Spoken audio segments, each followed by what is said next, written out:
안녕하십니까. 2019년 12월 31일 이 해의 마지막 날 아침 11시를 넘기는 시간입니다. 이 해의 마지막 날을 맞이해서는 이 한 해를 반성해보고 좋은 일도 있고 나쁜 일도 있고 슬프고 또 기쁜 일도 있지만은 한 해를 마무리하면서는 좋은 추억, 좋은 일, 기쁜 소식을 담고 새해를 맞이해야 되는데 금년은 어찌된 셈인지 저 자신은 아무리 좋은 일을 찾아보려고 하더라도 찾아지질 않고 우리 공동체 전체가 우울하고 힘든 한 해를 넘겼고 특히 이번 주에 들어와서 금년 한 해를 마무리하는 이 시기에는 정치적으로 현재 집권당인 민주당이 교섭단체를 구성하지 못하고 있는 4개 정파, 1+4개 정파가 지난 4월 초부터 이른바 패스트트랙에 올린 공수처법 그리고 연동형 비례대표제 이 법안을 야합적으로 통과시키기 위해서 금년 9달을 내내 국민 속에 소용돌이를 치는 이런 세월을 보내다가 결국은 어제로서 이 1+4가 의도한, 결국 1+4가 의도한 것은 문재인 대통령과 핵심 세력, 민주당의 핵심 세력이 의도한 대로 모든 것이 이루어졌는데 이 과정을 저는 2주일 전에 의회 구태타라고 명명했습니다. 총칼을 들고 탱크를 동원해서 청와대를 포위하고 국회를 포위하고 주요한 요인들을 체포해서 계엄령을 선포해서 군사정부를 세운다. 이것만 쿠데타가 아니지요. 총칼을 들지 않았지만은 헌법에 정해지는 절차, 국회법의 절차를 무시하고 그 무시한 것이 항차 하늘의 뜻을 거스리고 민심을 위반하는 이러한 조짐 아래서 이런 일들이 저질러졌다. 그건 이 영락없는 이외 쿠데타입니다. 어제 저녁 8시를 전후해가지고 공수처법이 자유한국당이 본회의장 안에서 뭐 저항하는 대로 했지요. 뭐 팻말을 들고 국회의장에 등단하는 것을 막으려고 했지만은 뭐 그 경위가 동원돼가고 간단히 이 길을 헤쳐나가고 그래서 이걸 무기명 비밀 투표로 찬반을 결정하자는 것도 안 받아들여지니까 퇴장한 가운데 어떻게 보면 정부 여당으로서는 자유한국당이 참 신사적이고 조용하고 깨끗하게 가결을 하는데 이게 길을 이렇게 털어준 것 같다. 그냥 뭐 이런 팻말로 뭐 날치기다, 강도들이다, 뭐 문희상은 아들 때문이냐, 뭐 이런 건 우리가 귀엽게 봐줄 수 있다. 뭐 그런다고 해서 통과 안 될 것도 아니고 좀 그러다가 경위를 동원해서 이 단상을 정리하고 나니까 그냥 썰물 빠져나가듯이 조용히 빠져나갔다. 그 자유한국당이 우리의 이 이회 쿠데타를 하는 데 있어서 아주 완강한 저항 세력이 아니었던 거, 그 천만다행이다. 아마 문재인 대통령과 핵심 실세들은 어제 저녁에 어디선가 심정적으로 아니면 무슨 샴페인 잔이라도 아마 터뜨렸을 거 아니냐. 샴페인 잔 안 터뜨렸다 하더라도 이심전심으로 아주 상쾌한 기분을 갖게 됐을 것이다. 이제 우리는 앞으로 남은 나의 임기 2년 동안은 물론이고 그 이후로도 나와 우리 주변에서 무슨 불미스러운 일로 검찰의 수사를 받는 일은 없을 것이다. 공수처가 생겨 그 공수처는 검찰에서 우리 실세들이 수사받는 일을 막기 위해서 만든 것이니까 공수처에서 수사할 일도 없을 것이고 이제 우리는 좀 편하게 잠자게 됐구나.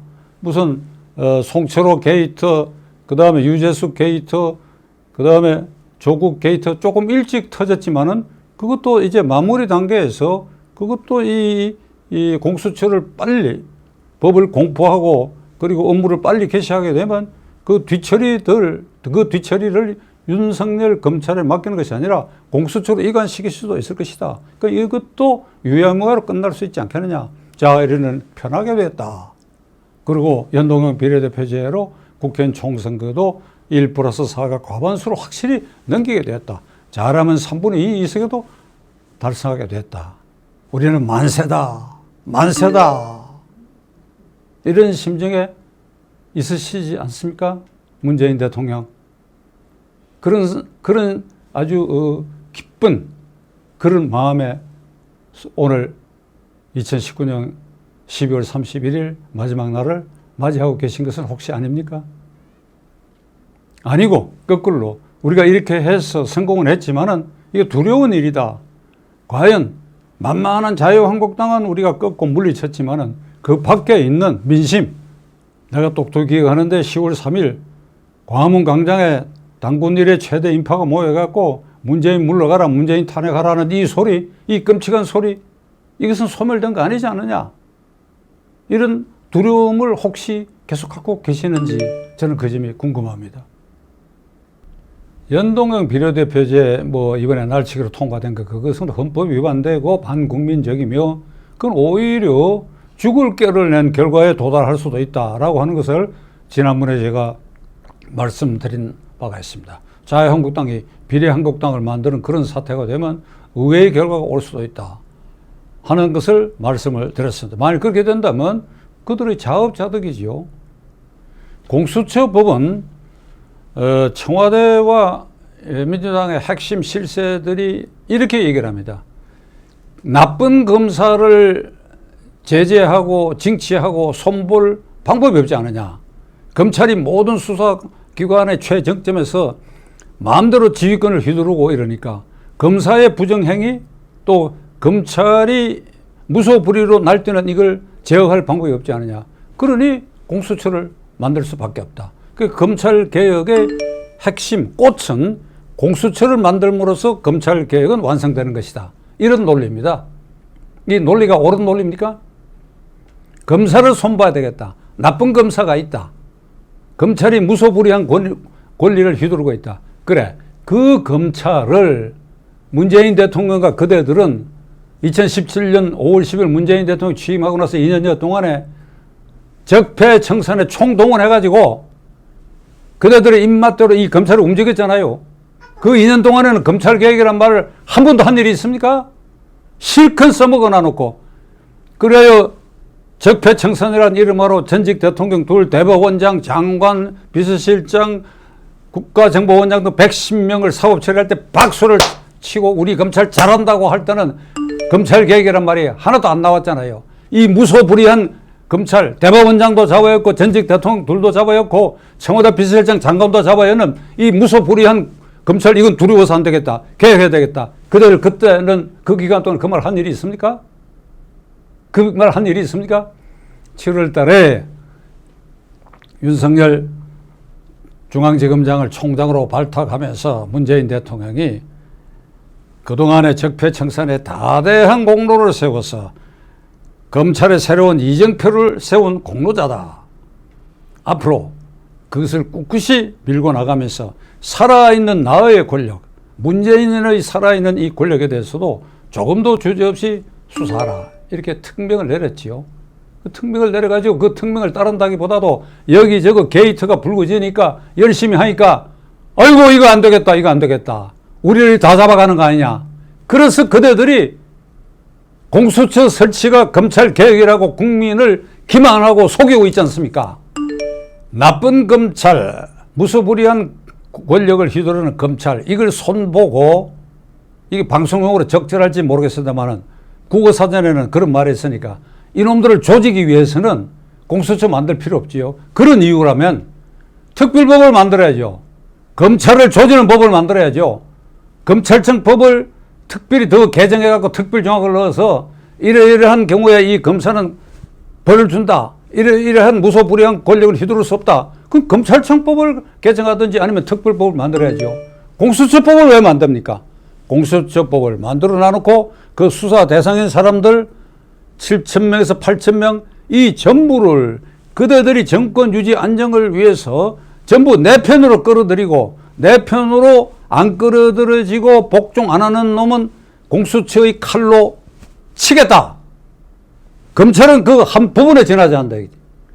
검찰개혁이라는 명분을 내세워가지고 결국은 고위공직자, 장성, 여야 국회의원, 판사, 검사, 청와대 비서관 이 전체를 수사 대상으로 해놔놓고 내 편이냐 나를 반대하는 놈들이냐 이걸 갈라놔놓고 나를 반대하는 놈들은 잠재적으로 우리의 적이니까 공수처의 칼날 위에 세워놓고 철저히 관찰해서 이걸 손을 보겠다. 이게 공수처 아닙니까? 어떻게 해서 검찰의 나쁜 검사를 색출하고 징치하기 위해서 그 기관으로서 공수처를 만든 게 아니잖아요. 이 공수처 법에는 현재 검찰이 공수처 수사 대상인 공직자에 대해서 범죄 혐의를 잡고 수사를 개시할 때는 공수처에 통보하도록 해놨습니다. 그 통보를 받고 수사를 해도 좋다고 하면 수사를 할 수 있는 것이고, 또 다른 사건을 수사하다가 공수처의 수사 대상인 사람에 대한 부정비리가 적발됐을 때는 이럴 때도 공수처에 보고를 하고, 그 경우에 공수처가 너희들이 수사하지 말고 이 사건을 넘겨라, 이송 명령을 내려버리면 검찰은 거기서 손을 떼야 됩니다. 만일 어제 통과된 공수처법이 정부로 넘어가서 신속히 공포가 되고 하면 그 절차에 따라서 공수처를 발족시키는 것을 아주 이른 시일에 발족시킬 수 있을 것입니다. 그 발족 시일이 빠를수록 발족된 그 순간에 공수처가 1차로 할 일이 윤석열 검찰이 지금 수사의 막바지에까지 이르게 된 일련의 게이트, 송철호 게이트, 유재수 게이트, 조국 게이트, 그리고 우리들 병원 등 많은 그 게이트들에 대해서 이것을 더 이상 너희들은 수사하지 마라, 검찰은 수사하지 마라 라고 해서 현재 수사 진행 중에서 몽땅 공수처로 넘겨라, 이렇게 할 것입니다. 할 가능성이 있는 것이 아니라 반드시 그렇게 할 것입니다. 우리는 그렇게 내다봅니다. 그렇게 되면 어떻게 되느냐, 이게 손을 들어야죠. 윤석열 검찰은 백기투항하는 겁니다. 손을 털어야 됩니다. 손을 털어야 됩니다. 몽땅 그걸로 다 넘겨주고 허허허 하고 손을 털어야 됩니다. 손을 털어야 됩니다. 지금 이걸 노리는 거 아닙니까? 이게 검찰 개혁입니까? 그렇게 하는 것이? 그래, 이렇게 하기 위해서 공수처를 만들어서 한 것이 검찰 개혁의 완성은 공수처다, 이렇게 되는 것입니까? 이해찬 대표를 비롯한 이인영 원내대표에게나 묻습니다. 또 문재인 대통령에게도 묻습니다. 이제 검찰의 제도 개혁이 막바지에 이르렀다. 어제 아침에 수석 보좌관회에서 문재인 대통령이 한 말입니다. 이게 그래 공수처를 만들면 검찰 개혁이 제도적으로 완성되는 것입니까? 이게 공수처는 그대들이 현재 윤석열 검찰이 하는 일을 전부 흐트러버리고, 그리고 고위공직자 7, 8천 명을 정권 안정을 위해서 완전히 복속시키고 공수처 칼날 위에 서게 해서 조금이라도 잘못한 일이 있으면 시민단체 등으로부터 뭐 되든 안 되든 고발케 해가지고 수사에 착수해서 꼼짝 못하게 해서 이런 공포정치의 수단으로 공수처를 이용하려고 하는 것이 분명합니다. 이건 하늘을 거스르는 일이 될 것입니다. 이제 문재인 대통령과 민주당 실세들은 정권의 유지와 안정에, 그리고 나아가 그 연장에까지 필요한 도구로서 공수처를 만들므로써 철옹성을 구축해서 그 철옹성 안에 그대들은 보호를 받고, 그래야 이 정권의 앞날이 아주 밝은 날이 약속된 것으로 보일 것입니다. 나는 이 단계에서 문재인 대통령과 민주당 실세들에게 간략히 한 말씀 드리려고 합니다. 얼마 전에도 제가 이 말씀을 드린 일이 있는데, 1958년 12월 24일 크리스마스 이브에서부터 25일 아침까지 태평로 국회 의사당에서 당시의 자유당 집권당이 야당 의원들이 본회의장에서 농성하고 있는데 급조된 무술경위를 동원해가 이들을 전부 끌어내고, 그래야 날치기로 국가보안법을 통과시켰습니다. 그 국가보안법 내용에는 언론의 자가를 불리고 야당 의원들의 정부 비판의 보도를 통제하는 그런 아주 악법이었습니다. 이 법안을 만든 것은 그로부터 1년 3개월 뒤에 있을 60년 3월 15일 대통령 부통령 선거에 자유당 후보를 안전하게 당선시키기 위해서 이런 꼼수를 부렸는데 결과는 어찌 됐습니까? 결국은 자유당은 1년 3개월 뒤에 이승만 대통령 하야하게 되었고, 이기붕 일가는 자살하게 되었고 자유당은 망하게 되었습니다. 이 일을 저는 대학교 1학년 학생일 때 그 현장에서 경험했기 때문에 오늘 그대들이 의회 구태타를 통해 가지고 예산안도 날치게 하고 그리고 연동형 비례대표자라는 황당한 위헌적인 법률 그리고 황당한 공수처란 걸 만드는 이 과정을 보면서 만만한 자유한국당은 간단히 물리칠 수 있었지만 과연 천심을 얻을 수 있을 것인가. 1958년 12월 24일 25일 아침에 있었던 자유당에서 일방적으로 행해졌던 보안법 파동을 상기하시기 바랍니다.